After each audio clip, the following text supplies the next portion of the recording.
She walked into the VFW hall like she owned the place. The annual Veterans Day ceremony in the small town of Harrisonburg, Virginia, was usually a quiet affair.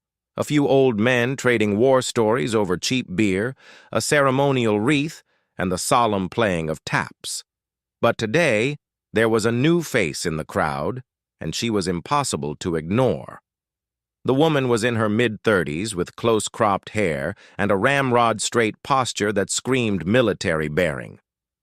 She wore a khaki uniform shirt covered in patches and insignia that made the local veterans shift uncomfortably in their seats. The trident on her chest, the golden eagle clutching a trident and flintlock pistol, was the exclusive property of the Navy SEALs. Around her neck hung a silver jump wings badge, and on her sleeve was a combat action ribbon. "Can I get anyone a drink?" she asked the room, her voice carrying that particular cadence of someone used to giving orders. "After Fallujah, I could use about 6 of them." The room went quiet. Fallujah was a name that carried weight, one of the bloodiest urban battles of the Iraq War. A few of the younger vets nodded respectfully. The older ones, the Vietnam guys, just watched her with narrowed eyes. She settled at the bar, and within 20 minutes, she had an audience. She was telling them about the extraction mission in Ramadi, the small arms fire that had shredded her team's Humvee, the way she'd dragged her wounded spotter 200 yards through open street fighting. Her hands moved as she talked, demonstrating the hand signals they'd used, the room entry techniques. "I was with SEAL Team 3, she told them. "West Coast boys, toughest bastards I ever served with." The lies flowed like water. She had names, real names of real SEALs she'd apparently served with. She had dates, locations, operational details that sounded authentic to everyone in that room. Though to the Army infantry guys, the Air Force mechanics, the Navy cooks who made up the membership of VFW Post 1234, she was the real deal. She was a hero, but one man wasn't buying it. Brigadier General Thomas Mitchell, United States Army, retired, sat in the corner booth with his coffee growing cold. The general was 82 years old, a veteran of Vietnam and Desert Storm, and he had spent 36 years in uniform.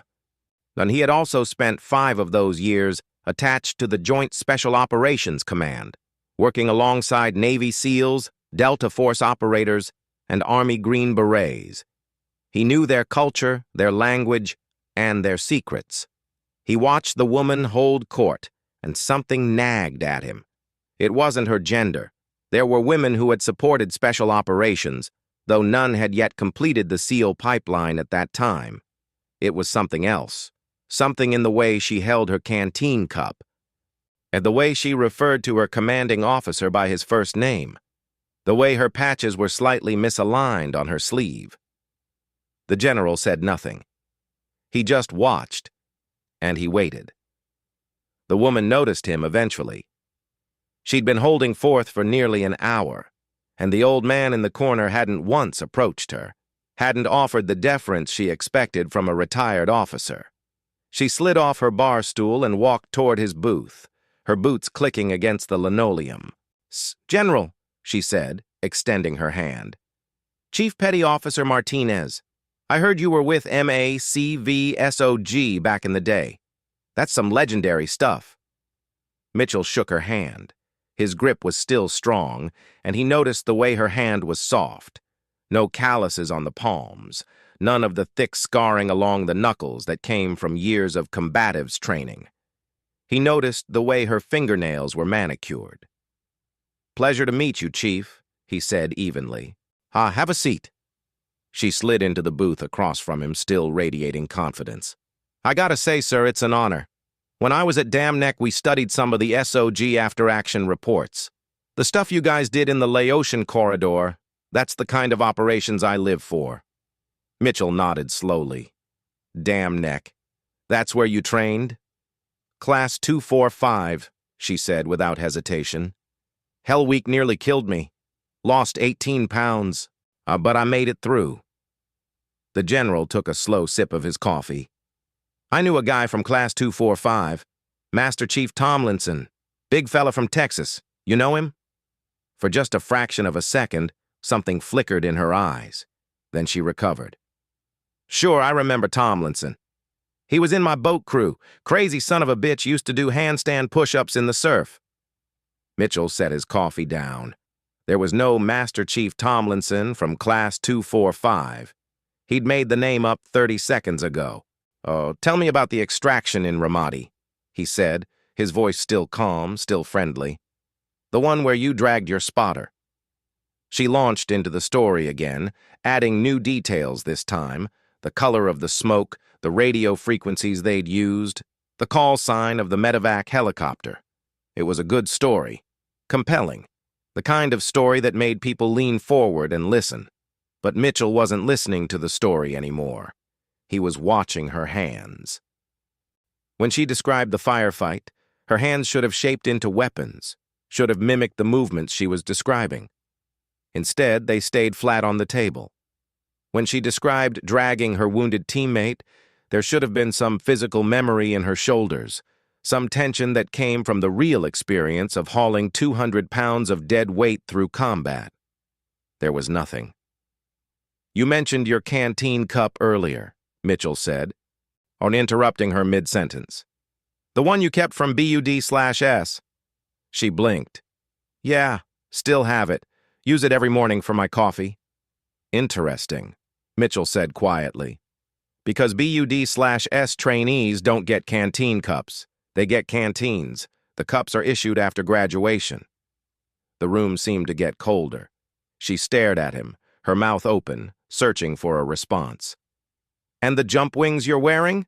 Mitchell continued, his voice still soft, still calm. Silver.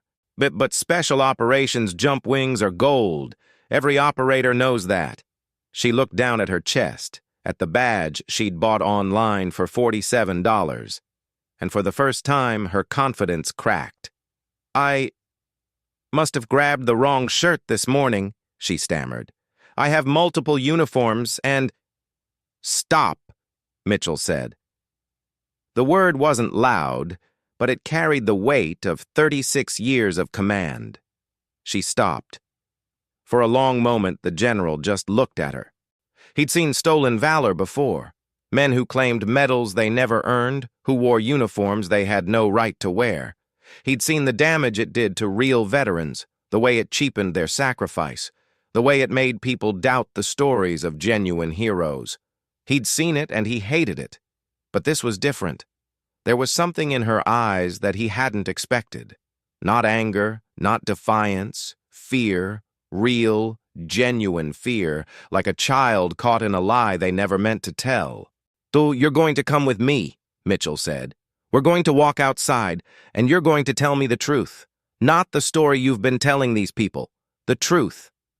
She followed him like a prisoner walking to sentencing. Behind the VFW hall, in the gravel parking lot where the American flag snapped in the cold November wind, the general turned to face her. She stood there, her perfect uniform suddenly looking like a costume. Her shoulders slumping for the first time since she'd walked through the door. The patches, Mitchell said quietly. The ribbons, the trident.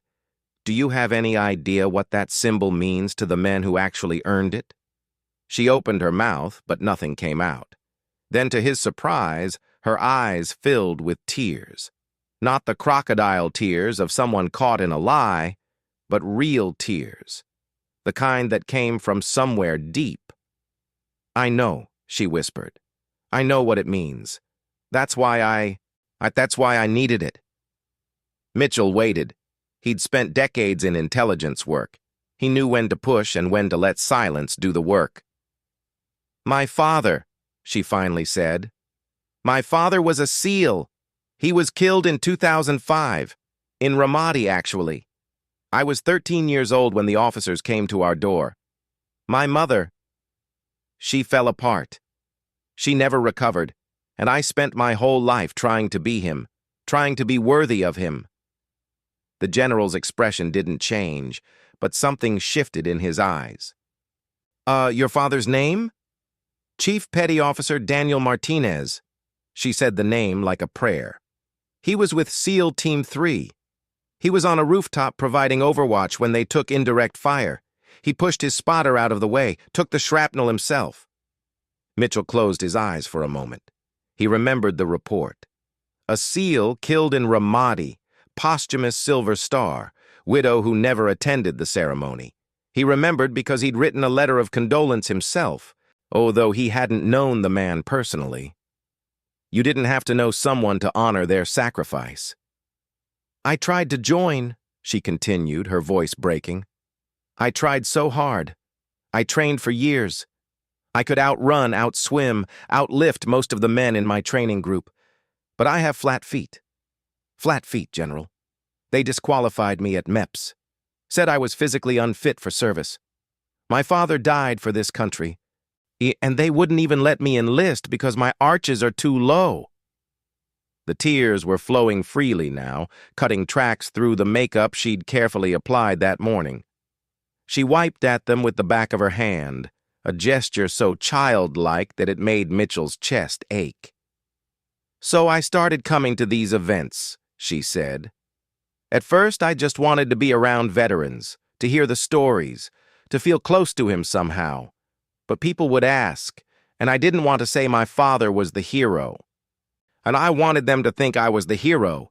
I wanted, just for a little while, to know what it felt like to be him. She looked up at him, her eyes desperate. I know it's wrong. I know I'm hurting the very people I claim to honor, but I didn't know how to stop. Once you start, you can't stop. They expect you to have answers. They expect you to be someone. And I've been no one my whole life. I've been the dead hero's daughter, the girl whose father left her too soon. For one night, I wanted to be the hero myself. The wind picked up, rattling the dry leaves across the parking lot. Mitchell stood perfectly still, his hands clasped behind his back in the parade rest position he'd held 1,000 times. When he finally spoke, his voice was gentler than she'd expected. Chief Petty Officer Daniel Martinez, he said slowly. I read his citation. He was recommended for the Navy Cross, but it got downgraded to Silver Star. Politics.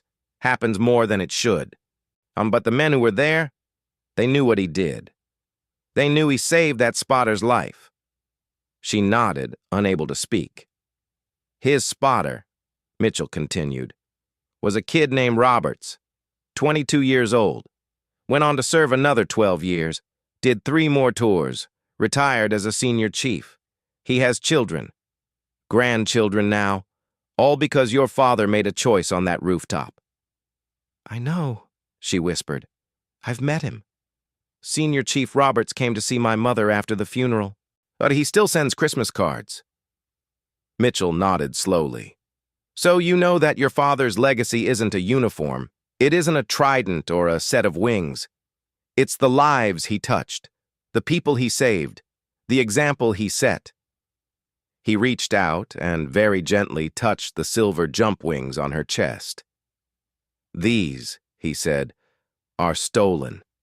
Not just from the Navy, not just from the SEALs, but from your father.